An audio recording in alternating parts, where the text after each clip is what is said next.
ഇന്ത്യയിലെ വിവിധ സംസ്ഥാനങ്ങളിലായി 7 ഘട്ടങ്ങളിലായി നടക്കുവാൻ പോകുന്ന ലോക്സഭാ തെരഞ്ഞെടുപ്പിന് എൻഡിഎയും ഇന്ത്യ സഖ്യവും തമ്മിൽ കടുത്ത പോരാട്ടം തന്നെയാണ്. അതിൽ ഏറ്റവും പ്രാധാന്യത്തോടുകൂടി കാണുന്ന സംസ്ഥാനം മഹാരാഷ്ട്രയാണ്. മഹാരാഷ്ട്രയിൽ മികച്ച പോരാട്ടമായിരുന്നു 2019 ലോക്സഭാ തെരഞ്ഞെടുപ്പിൽ BJP കാഴ്ചവെച്ചത്. എന്നിരുന്നാലും മഹാരാഷ്ട്രയിൽ നടന്ന നിയമസഭാ തെരഞ്ഞെടുപ്പിൽ കോൺഗ്രസിന് വലിയ തിരിച്ചടി നേരിടേണ്ടി വന്നു. അവിടെയും BJP തന്നെയാണ് മികച്ച പോരാട്ടം കാഴ്ചവെച്ചത്.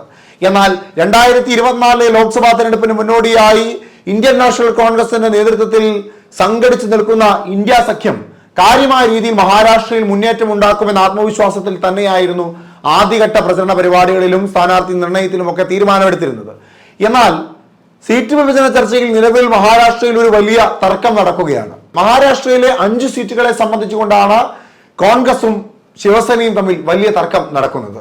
മഹാവികാസ് അഘാടി സഖ്യത്തിന്റെ ഭാഗമായി ശിവസേന യാതൊരു തരത്തിലുള്ള വിട്ടുവീഴ്ചയ്ക്കും തയ്യാറാകാതെ വന്നതോടുകൂടിയാണ് കോൺഗ്രസ് 5 സീറ്റുകളിലും തനിയെ സ്ഥാനാർത്ഥികളെ നിർണ്ണയിക്കുവാൻ തീരുമാനിച്ചിരിക്കുന്നത്. സംസ്ഥാന നേതാക്കന്മാർ ഉടൻ തന്നെ AICC കമ്മിറ്റിയുമായി ചർച്ച നടത്തി അതിൽ കോൺഗ്രസിന് 5 സീറ്റിലും സ്ഥാനാർത്ഥിയെ നിർത്തുവാനുള്ള ഉറപ്പ് ലഭിക്കുകയാണെങ്കിൽ 5 സീറ്റുകളിലും കോൺഗ്രസ് സ്ഥാനാർത്ഥികളെ തന്നെ മത്സരിപ്പിക്കുമെന്ന തീരുമാനത്തിലാണ് നിലവിൽ മഹാരാഷ്ട്രയിലെ കോൺഗ്രസിലെ സംസ്ഥാന നേതാക്കന്മാർ നിലവിലുള്ളത്. സീറ്റ് വിഭജനവുമായി ബന്ധപ്പെട്ടുകൊണ്ടുള്ള അനുനയ ചർച്ചയടക്കം വിവിധ ചർച്ചകൾ കോൺഗ്രസിന്റെ മഹാരാഷ്ട്രയിലെ സംസ്ഥാന നേതാക്കന്മാർ ശിവസേനയുമായി നടത്തുന്നുണ്ടെങ്കിൽ പോലും കാര്യമായ ഒരു ചലനമില്ലാതെ ആയതോടുകൂടിയാണ് ഇപ്പോൾ വലിയ തർക്കത്തിലേക്ക് മഹാരാഷ്ട്രയിലെ കോൺഗ്രസും ശിവസേനയും ഏർപ്പെട്ടിരിക്കുന്നത്. മഹാരാഷ്ട്രയിലെ 3 സീറ്റുകളിലേക്കുള്ള ശിവസേനയുടെ സ്ഥാനാർത്ഥികളെ പ്രഖ്യാപിച്ചതാണ് കോൺഗ്രസിനെ കാര്യമായി ചൊടിപ്പിച്ചത്.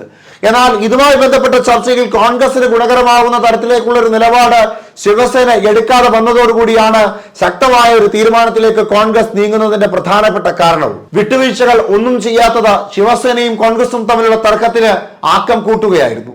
മഹാരാഷ്ട്രയിൽ ഇപ്പോൾ പൊരിഞ്ഞ പോരാട്ടം തന്നെയാണ് ശിവസേനയും കോൺഗ്രസും തമ്മിൽ നടക്കുന്നത്. കാര്യമായ ചർച്ചകൾക്കൊന്നും ശിവസേന സമ്മതം മൂടാത്തതും വേദി ഒരുങ്ങാത്തതും കോൺഗ്രസിനെ സംബന്ധിച്ച് വലിയ ആശങ്ക തന്നെയാണ്. Mumbai north east, north west, south central സീറ്റുകളിലും സാംഗ്ലിയിലും സ്ഥാനാർത്ഥികളെ നിർണ്ണയിക്കേണ്ട ആവശ്യം കേന്ദ്ര നേതൃത്വവുമായി ചർച്ച ചെയ്യും. കേന്ദ്ര നേതൃത്വം സംസ്ഥാന നേതൃത്വത്തോട് എന്തു പറയുന്നുവോ അത് അക്ഷരം പ്രതി തന്നെ അനുസരിക്കും സംസ്ഥാന നേതാക്കന്മാർ എന്നാണ് മുംബൈ പ്രദേശ് കോൺഗ്രസ് കമ്മിറ്റിയുടെ അധ്യക്ഷ വർഷ ഗോപാൽ പറയുന്നത്.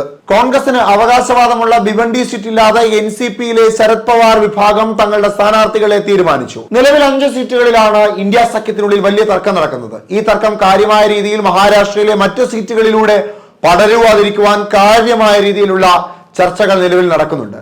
ഇനി 5 സീറ്റുകളിലെ തർക്കം മുറുകുകയാണ് എങ്കിൽ ഒരുപക്ഷെ ഇന്ത്യ സഖ്യത്തിന് മഹാരാഷ്ട്രയിൽ വലിയ വിള്ളലുണ്ടാകുവാൻ സാധ്യതകൾ ഏറെയാണ്.